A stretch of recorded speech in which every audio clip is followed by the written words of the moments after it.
লোকসভা নিৰ্বাচনৰ পূৰ্বে ফেচবুকৰ সাফাই অভিযান আঁতৰালে কংগ্ৰেছৰ 687টা ফেচবুক পেজ আৰু প্ৰফাইল। কোনো ৰাজনৈতিক দল বা চৰকাৰী সংস্থাই নহয়, ছ'চিয়েল মিডিয়াত নিৰ্বাচনী প্ৰচাৰ যুদ্ধত কংগ্ৰেছৰ ওপৰত প্ৰচণ্ড আঘাত হানিছে ফেচবুকে। দলটোৰ তথ্য প্ৰযুক্তি কোষৰ বহু ব্যক্তিৰ লগত জড়িত 687টা ফেচবুকৰ পেজ আৰু কিছুমান প্ৰফাইল মাৰ্কিন কোম্পানীটোৱে আঁতৰাই পেলায়।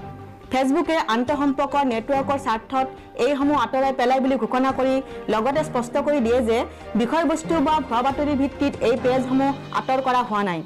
আঁতৰ কৰা হয় অনভিপ্ৰেত আচৰণ আৰু অনাকাংক্ষিত বাৰ্তা প্ৰেৰণ কৰাৰ বাবে। এইসমূহ কংগ্ৰেছ দলৰ তথ্য প্ৰযুক্তি কোষৰ লগত জড়িত বিভিন্ন ব্যক্তিৰ নামত চলাই থকা হৈছিল। ফেচবুকৰ সাফাই ছিকিউৰিটি পলিচিৰ মুৰব্বী নাথানিয়েল গ্লিচাৰে সাংবাদিকৰ আগত কয় যে নিজৰ পৰিচয় গোপনে ৰাখি কিছুমান ভুৱা একাউণ্টৰ নেটৱৰ্ক গঢ়া আৰু বিপথে পৰিচালিত কৰা কাৰ্যত জড়িত থকা কাৰণতহে পেজসমূহ আঁতৰোৱা হয়।